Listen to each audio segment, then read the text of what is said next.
Hello बच्चों, welcome to future study point. तो बच्चों, आप यहाँ पर पढ़ने जा रहे हैं आज chapter 1 9th class number system. तो सबसे पहले आपको बता देते हैं कि नंबर सिस्टम में आप यहाँ जो पढ़ेंगे तो एक्सरसाइज हम पहली एक्सरसाइज का सॉल्यूशन कराएंगे, लेकिन उससे पहले जानना ज़रूरी है कि नंबर सिस्टम होता क्या है, मतलब नंबर्स क्या क्या होते हैं। तो बच्चों, आपने जो स्टार्टिंग में जो नंबर पढ़े होंगे छोटे से, तो आपने पढ़ी होंगी काउंटिंग यानी गिनतियाँ जिनको बोलते हैं, यानी जो काउंटिंग में इस्तेमाल होते हैं, जो चीज़ें होती हैं जिनको हम गिनते हैं तो कहाँ से स्टार्ट करते हैं, 1 से 1 2 3 4 डॉट डॉट डॉट। तो इनको बोलते हैं एक्चुअली में नेचुरल नंबर। नेचुरल नंबर क्योंकि वे काउंटिंग है और हम कोई भी चीज़ काउंट करते हैं तो हम 1 से शुरू करते हैं, तो इसलिए इनको नेचुरल नंबर कहा जाता है। दूसरा टाइप का नंबर है जिसमें जीरो भी मिला दिया गया है, ये हुआ 0 1 2 3 डॉट डॉट डॉट, और इनको बोलते हैं होल नंबर। और तीसरे टाइप का नंबर है जिसको बोलते हैं इंटीजर्स, और इंटीजर्स में हम क्या करते हैं, 0 हो गया, 0 से छोटे नंबर को हम नेगेटिव इंटीजर कहते हैं, ये नेगेटिव इंटीजर हो गए। और 0 से बड़े वाले क्या क्या होते हैं, ये पॉजिटिव इंटीजर हो गए। तो पॉजिटिव इंटीजर माने नेचुरल नंबर एक ही चीज़ है। तो ये हो गया इंटीजर्स, इनको बोलते हैं इंटीजर्स। इंटीजर्स होल का मतलब होता है कंप्लीट नंबर, यानी the number which are complete in itself, जैसे कि 0 1 2 3। इंटीजर का मतलब भी वही होता है, ये नंबर अपने में कंप्लीट है, इसलिए इनको इंटीजर कहा जाता है। अब क्या है, दो इंटीजर नंबरों के बीच में क्या होते हैं, फ्रैक्शन होते हैं। जैसे यहाँ पर है, यहाँ पर एक नेगेटिव इंटीजर -1 है और दूसरा नेगेटिव इंटीजर पॉजिटिव, मतलब ये 1 है, या फिर 0 ले लो। तो -1 और 0 के बीच में क्या है, एक फ्रैक्शन है, जैसे कि -1/3। और ऐसे ऐसे फ्रैक्शन कम से कम लाखों होंगे, करोड़ों होंगे, अरबों होंगे, यानी काउंटलेस। तो -1 और 0 के बीच में बहुत सारे फ्रैक्शंस होंगे, तो फ्रैक्शंस होंगे, फ्रैक्शंस हो गया। तो अगर हम इन सारे नंबरों को एक साथ डिफाइन करें तो हम कह सकते हैं कि ये सारे नंबर क्या हैं, P/Q की फॉर्म में है। जैसे 1 को भी हम क्या लिख सकते हैं, 1/1। यहाँ पर 0 को /1 लिख सकते हैं, -2 को के नीचे हम -2/1 लिख सकते हैं। तो और फ्रैक्शन तो पहले से ही P/Q की फॉर्म में होते हैं, जैसे -1/3 1/4 1/2। तो ये सारे नंबरों को इकट्ठे करके हमने क्या है, एक साथ डिफाइन कर लिया है कि ये सारे नंबरों को हम P/Q की फॉर्म में लिख सकते हैं। तो इनको क्या बोलते हैं, रेशनल नंबर। हम क्या बोल देंगे इन सारे नंबरों को, रेशनल नंबर। ये सारे रेशनल नंबर हो गए। बस यहाँ पर एक कंडीशन है कि Q should not be equal to 0, क्योंकि अगर अपॉन में जैसे 2 के अपॉन में 0 हो जाएगा तो इसको हम क्या बोलेंगे, अनडिफाइंड नंबर। तो ऐसा कोई नंबर ही नहीं होता है, अनडिफाइंड। तो ये तो हुए नंबर्स। अब इरेशनल नंबर की बात है, तो ज़्यादातर इरेशनल नंबर की डेफिनेशन सिंपली तो वैसे ये होती है कि जो अनरिजोल्व रूट्स होते हैं, इरेशनल नंबर क्या होते हैं, unresolved roots. Irrational number unresolved roots, unresolved roots, जिनको क्या बोलते हैं, सर्ड्स भी बोलते हैं। ये हुए सर्ड्स। जैसे √2 √3, क्या इसमें √4 भी शामिल होगा, नहीं, क्योंकि √4 = 2 होता है, जो कि एक इंटीजर है। तो अनरिजोल्व रूट्स को ही हम क्या बोलेंगे, चाहे वो क्यूबिक रूट हो सकता है, 4 क्वाड्रुपल रूट्स हो सकता है, कोई भी रूट्स होता है, जैसे कि 8 5th रूट। तो ये भी क्या है, अनरिजोल्व रूट्स। तो इन सारे नंबरों को तो इरेशनल बोलते ही हैं, लेकिन साथ में जैसे पाई है, पाई को भी हम इरेशनल नंबर बोलते हैं। तो ये सब इरेशनल नंबर हुए। और ये रेशनल, तो इरेशनल नंबर और रेशनल नंबर दोनों को इकट्ठा मिला के हम क्या बोलेंगे, रियल नंबर। यानी ये हो गया इरेशनल और ये हो गया रेशनल। तो इन सबको मिला के क्या बोलेंगे हम इकट्ठे, इनको रियल नंबर। तो रियल नंबर जब भी आप पढ़ेंगे या सुनेंगे तो इसका मतलब है रेशनल या फिर इरेशनल नंबर्स। तो इसी के साथ में करते हैं पहली एक्सरसाइज 1.1। तो इसका क्वेश्चन नंबर 1 है, is zero A rational number. तो अभी अभी आपको बताया था कि जीरो के नीचे हम कोई भी नंबर रख सकते हैं, 1 भी रख सकते हैं, एक ही चीज़ है। जीरो के अपॉन में कुछ भी रख लोगे तो क्या होगा, जीरो ही होगा। तो जीरो को क्योंकि हम पी अपॉन क्यू की फॉर्म में लिख सकते हैं, इसलिए जीरो क्या होगा, क्या होगा, रेशनल नंबर होगा। Yes, zero is irrational number, zero is rational number, और we can write zero in the form of p upon q, just 0.1, 0.2। तो ये इसी का आंसर है इतना। Question number 2, find 6 rational number between 3 and 4। तो इसका सॉल्यूशन होगा, तरीका क्या है, जहां पर इसका डेनोमीटर इसको पी अपॉन क्यू की फॉर्म में रखते हैं सबसे पहले, और 4 को भी पी अपॉन क्यू की फॉर्म में हम ऐसे रख सकते हैं, इसको 3/1 लिख सकते हैं। अब 6 रेशनल नंबर आपने निकालने हैं बीच में। अब क्योंकि बीच में एक का गैप है, तो 6 रेशनल नंबर निकालने आपको एक नंबर ज़्यादा लेना है, यानी 6 रेशनल नंबर निकालने के लिए हमें 7 से एक ज़्यादा से मल्टीप्लाई करना पड़ेगा ऊपर नीचे दोनों नंबरों को। तो ये हो जाएगा हमारा नंबर, क्या बन गया, मॉडिफाइड हो गया 21/7। नंबर ये वही है, 4 7 जा 28, केवल हमने फॉर्म चेंज करी है। अब हम बीच का गैप ये बढ़ गया है, अब हम बीच में 6 नंबर्स इंसर्ट कर सकते हैं। तो कैसे करना है, आपको ये लिख देना है, आपको 6 रेशनल नंबर लिखने हैं। तो 3 लेस देन क्या हो जाएगा, 21/7 से अगला नंबर क्या होगा, 22/7, इससे अगला क्या हो जाएगा 23/7। बीच में चाहो तो आप लेस देन लिख सकते हो, और ये हो जाएगा 24/7 लेस देन 25/7 और लेस देन 26/7। 1 2 3 4 5 और कितने लिखने हैं, 6 लिखने हैं हमें, 27/7 और लास्ट में हो गया 4। तो ये आंसर हो गया। उसी प्रकार क्वेश्चन नंबर 3 करते हैं। यहाँ पर 3/5 एंड 4/5 के बीच में हमें 5 रेशनल नंबर लिखने हैं।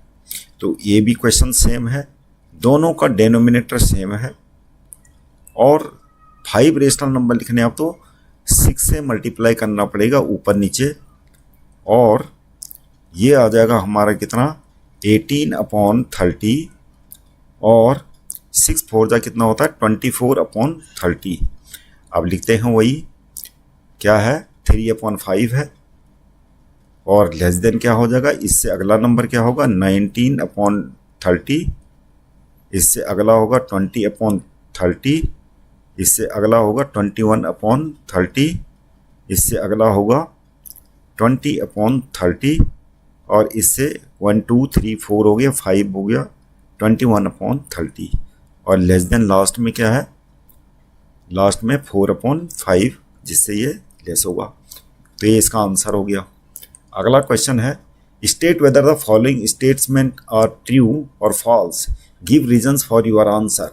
तो यहाँ पर क्वेश्चन नंबर 4 के फर्स्ट पार्ट में है, every natural number is a whole number. तो नेचुरल नंबर क्या होते हैं, 1 2 3 4, ये तो हुई है नेचुरल नंबर, ये नेचुरल नंबर हुए, और होल नंबर क्या होता है, 0 1 2 3 डॉट डॉट डॉट। तो इसका मतलब इसमें ये तो सारे होल नंबर में सारे नेचुरल नंबर तो शामिल ही हैं। तो यहाँ पर बता रहा कि every natural number is a whole number, सारे नेचुरल नंबर क्या है, होल नंबर, यहाँ दिख रहा है साफ साफ, ये होल नंबर है। तो 1 2 3 डॉट डॉट ये सारे होल नंबर हैं, तो इसलिए ये बात क्या है बोल रहा है, सही बोल रहा है। तो ये हो जाएगा true. Every integer is a whole number, अब ये सारे इंटीजर के लिए होल नंबर बता रहा है, यानी 0 माइनस ये इंटीजर हो गए, और 1 2 3, तो सारे के सारे होल नंबर तो ये होते हैं ना, 0 से बड़े, 0 या 0 से बड़े नंबर को हम होल नंबर कहते हैं। तो ये होल नंबर है। तो इंटीजर में सारे के सारे होल नंबर नहीं है, बल्कि माइनस के नेगेटिव इंटीजर भी होते हैं, इसलिए ये सारे के सारे होल नंबर नहीं होते। तो ये क्या है, फॉल्स। अब थर्ड में बता रहा है every rational number is a whole number. क्या सारे रेशनल नंबर होल नंबर होते हैं? एग्जाम्पल के तौर पे ये इंटीजर का सेट है जैसे, तो यहाँ पर बीच में फ्रैक्शन भी होते हैं, 1 और 2 के बीच में 1/2 है, अभी ये तो होल नंबर नहीं है ना।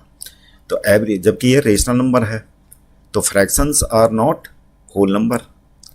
और दूसरी चीज़ है निगेटिव इंटीजर भी होते हैं रेशनल नंबर में। तो ये बात क्या बोल रहा है, ये every rational number is a whole number, this is false. Exercise 1.2। तो बच्चों यहाँ पर पहला क्वेश्चन है, state whether the following statements are true और false, justify your answer. Every irrational number is a real number. तो बच्चों इसका जो एनालिसिस करेंगे हम, every irrational number is a real number. तो रियल नंबर क्या क्या होते हैं? तो रियल नंबर के जो टाइप होते हैं क्या क्या होते हैं? रेशनल नंबर और इरेशनल नंबर। तो रियल नंबर दो टाइप के होते हैं, रेशनल नंबर, इरेशनल नंबर। बाकी रेशनल नंबर किसे कहते हैं? जिन नंबर को हम P/Q की फॉर्म में रख सकते हैं, और जिनको P/Q की फॉर्म में नहीं रख सकते उनको हम इरेशनल नंबर बोलते हैं, जैसे √2, √3 यानी अनरिजर्व रूट्स।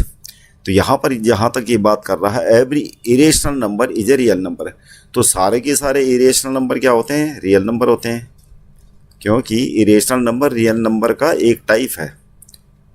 तो इसलिए सारे के सारे इरेशनल नंबर रियल नंबर होते हैं।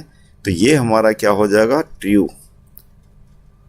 अब second part, every point on the number line is of the form √m where m is a natural number. तो यहाँ पर पहले तो नंबर लाइन बना लेता है एनालिसिस करने के लिए, ताकि आपको समझ में आ जाए। तो ये है 0, 1, 2, 3, और इधर माइनस में होते हैं इंटीजर नंबर लाइन में।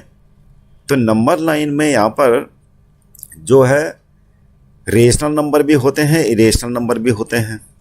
अब यहाँ पर जैसे कि 0 और 1 के बीच में जितने भी नंबर होंगे वो अंडर रूट की फॉर्म में हम नहीं रख सकते उनको। कुछ होंगे डेसिमल नंबर जिनका रूट निकलता होगा, लेकिन वो नेचुरल नंबर तो नहीं होंगे ना।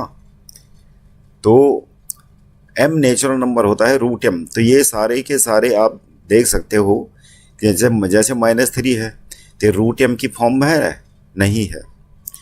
तो ये किसी का रूट होता ही नहीं है -3, -2 भी किसी का रूट नहीं होता। तो यहीं से देख लीजिए आप। तो इसलिए जो चीज़ ये बता रहा है वो क्या है? फॉल्स है। और यहाँ पर अगर बात करें हम, जैसे कि √2 की वैल्यू क्या होती है? √2 की वैल्यू होगी 1.1 ... कुछ भी होगी। तो जो है इसको भी हम क्या, इस नंबर को यहाँ पर √m की फॉर्म में नहीं लिख सकते। अगला पार्ट है क्वेश्चन का third part, every real number is an irrational number. तो सारे के सारे जो रियल नंबर होते हैं वो इरेशनल होते हैं, ये बात कह रहा है। Every real number is an irrational number. तो रियल नंबर में क्या होता है? रेशनल भी तो होते हैं। रियल नंबर में रेशनल भी होते हैं, इरेशनल भी होते हैं। तो यहाँ पर ये बात कर रहा है कि सारे के सारे रियल नंबर क्या होते हैं? इरेशनल। तो ये बात क्या हो जाएगी? फॉल्स हो जाएगी। सेकंड वाला पार्ट जो है आपका, ये भी फॉल्स है। तो यहाँ पर क्वेश्चन नंबर 2 है, are the square roots of all positive integer irrational? If not, give an example of the square root of the number that is a rational number. Are the square roots of all positive integers, यानी सारे के सारे जो positive integers हैं उनका जो square roots है क्या वो इरेशनल होता है? तो यहाँ पर देखें, ये नंबर हो गया 0, 1, 2। अभी जब जो ये बात कर रहा है, are the square roots of all positive integer, positive integers ये हो गए, तो इनका स्क्वायर रूट क्या इरेशनल होता है?